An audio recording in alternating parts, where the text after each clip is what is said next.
peut-on voir en Normandie et spécialement dans le pays d'Auge pendant des vacances? Eh bien, dans cette vidéo, on va tout vous donner plein d'idées. Après notre générique.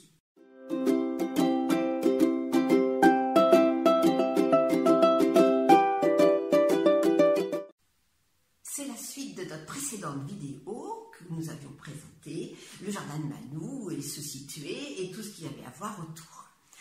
Et donc là, on est bien en Normandie, hein, et donc la Normandie a plein de petits pays différents.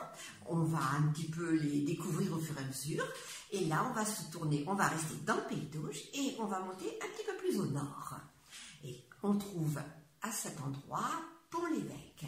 Pont-l'Évêque est un carrefour, est un axe entre deux grandes routes, Caen-Rouen, Zieux-Deauville. Oui, tout à fait. Et passe à proximité également l'autoroute A13, Paris-Cherbourg. Voilà. Ouais, donc c'est vraiment, c'est une ville qui a une architecture extraordinaire parce que des maisons au colombage peint. On en trouve des maisons à colombage, mais là, dans le secteur de Pont-l'Évêque, Beaumont-en-Auge, Blangy-le-Château, Bonnebeau, eh bien, le colombage est peint. Oui, donc, c'est vraiment très joli. Vous avez également le Pont-l'Évêque, eh bien, ce sont des prairies, ce sont des vallées, c'est une vallée. Donc, qu'est-ce qu'on trouve dans les prairies? Oui.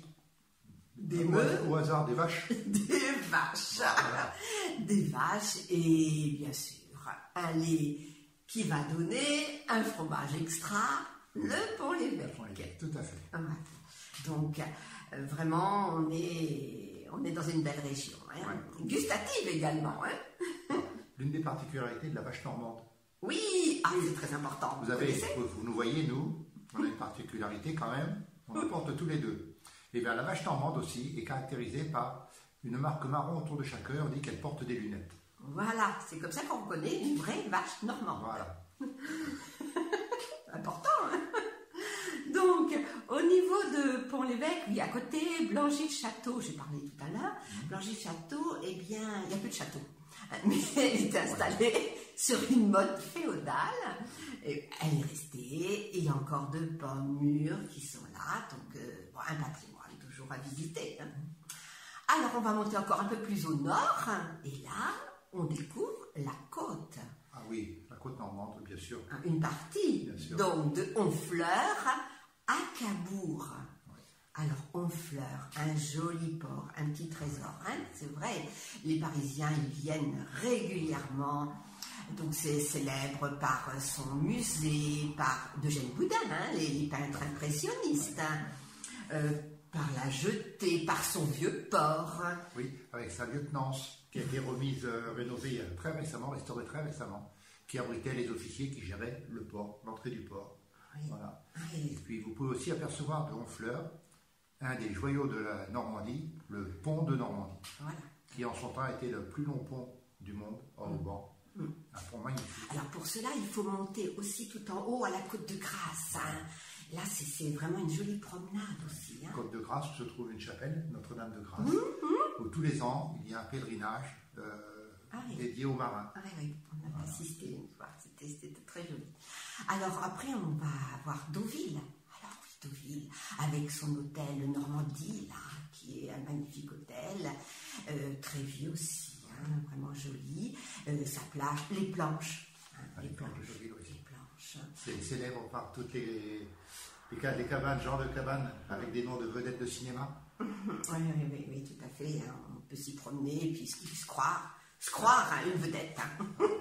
Rappelez-vous le film Un homme, une femme. Oui, voilà. Ça, c'est la rue commerçante, enfin, ces rues commerçantes, ces villas, tout est à découvrir. Ensuite, eh bien, on s'approche de Dives, à Dives-sur-Mer, assez historique, ça aussi. Hein. C'est une ville d'art, avec, bien sûr, en plus, il y a Guillaume, le départ de Guillaume le Conquérant vers l'Angleterre. Hein. Donc, ça remonte, bien sûr, hein, mais avec ses dracars. 1066. 1066, ah oui, tout à fait. Donc, il était duc de Normandie. On aura l'occasion d'en reparler dans une autre vidéo. Tout à fait. Dives-sur-Mer, Cabourg. côté, qui a un casino, une thalasso, une belle rue commerçante, enfin vraiment toutes ces... Ah, on a oublié Trouville, à côté de Deauville. Alors c'est moins huppé, mais c'est vraiment ceux qui aiment l'authentique, c'est vraiment une jolie station balnéaire hein, pour les familles, c'est très très agréable. Hein. Alors maintenant on va descendre au sud. On a oublié, tu as oublié, oui. Cabourg et Marcel Proust. Ah oui, c'est vrai. Et c'est Madeleine. Et c'est Madeleine. Et oui, tout à fait. Alors, mais on a certainement oublié plein de choses encore, hein, mais c'est à découvrir. Ouais, toute cette partie de la côte normande est devenue, comment dire, c'est très développé sous le Second Empire grâce au duc de Morny, qui a fait développer surtout entre Paris et Deauville. Oui. Et une des lignes de chemin de fer, et qui existe encore, Paris-Deauville, voilà. hein, par Lisieux. Il y a toujours des trains qui desservent Deauville. Oui. Le terminus d'ailleurs est sur Trouville en fait. Oui. Sur Trouville. Mais ce sont des trains qui font Paris-Deauville. Ces trains, c'était aussi le train des... Petite histoire, le train des cocus. Parce que par le passé, les familles riches, ça allait pour 2 mois à Deauville, ou à Trouville, mais pour 2 mois, et les maris rentraient travailler au moins 1 mois. Et se déplaçaient que le week-end pour venir par ce train Paris-Deauville. Donc ils arrivaient le vendredi soir et repartaient le lundi matin ou le dimanche soir. Et toute la semaine, ces dames pouvaient batifoler.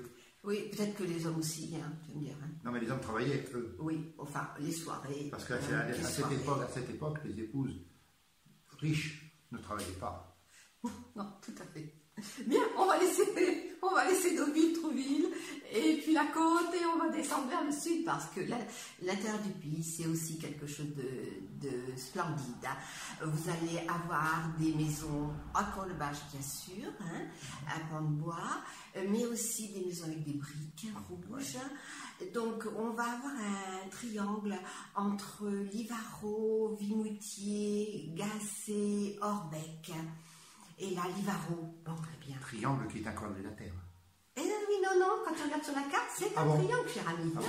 C'est un triangle à 4 points. À 4 points, tout à fait. Bon, les matheux, c'est bon.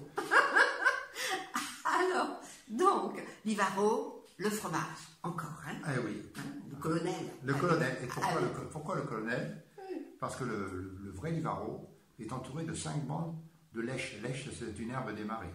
Bon, maintenant, on trouve du papier, mais le vrai Livarot, c'est une herbe des marais qui est ramassée, qui est séchée.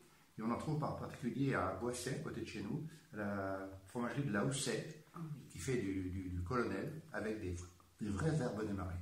Voilà.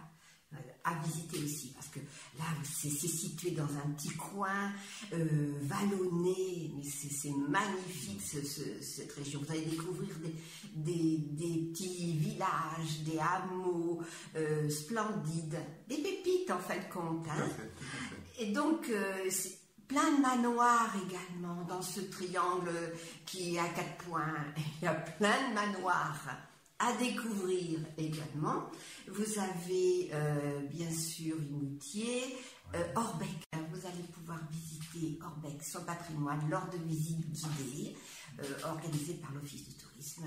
Et donc ça c'est très joli. Vous allez découvrir que autrefois, maintenant aussi, mais autrefois, il y a un savoir-faire au Joron au niveau des bâtisseurs et du travail du bois. C'est magnifique.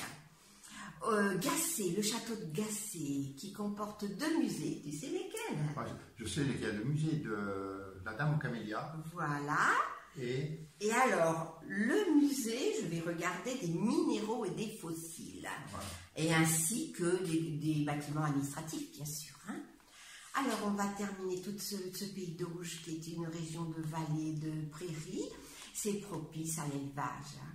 Et donc, aux chevaux, bien sûr, il y a les vaches, mais il y a également les chevaux, les haras. Il y en a de nombreux que l'on peut, certains, visiter, hein, qui sont célèbres aussi. Hein.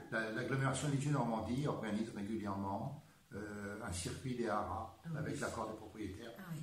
Parce que On ne rentre pas comme ça dans un haras. Non, non, c'est vraiment privé, mais c'est super parce qu'il y a un élevage, il y a des pur sang, des trotteurs, des yearlings, des grands chevaux célèbres d'ailleurs. Hein. Dans certains haras, il y a des champions olympiques. Oui. Des vainqueurs de Grand Prix à Auteuil, à Vincennes, à Deauville. Voilà. Et on terminera par le haras du Pin. Le haras du Pin. Le haras du Pin, le Versailles du cheval, créé par Louis XIV. C'est une merveille sur 1 millier d'hectares. Le haras du Pin est une splendeur architecturale. C'est aussi un lieu d'accueil de la race percheronne. De Percheron. Alors justement, les percherons, on va faire un petit coucou à tous nos amis qui sont en train de s'entraîner pour la route du poisson, oui. Qui va avoir lieu en septembre. C'est une course par étapes de Boulogne à Paris. Voilà, donc avec des percherons. Percherons ou cobs. Ou cobs. Donc là, ça va être aussi quelque chose d'intéressant à suivre. À suivre. Exactement. Voilà. Eh bien, on est prêt? On est prêt. Allez, au revoir. Au revoir, à bientôt.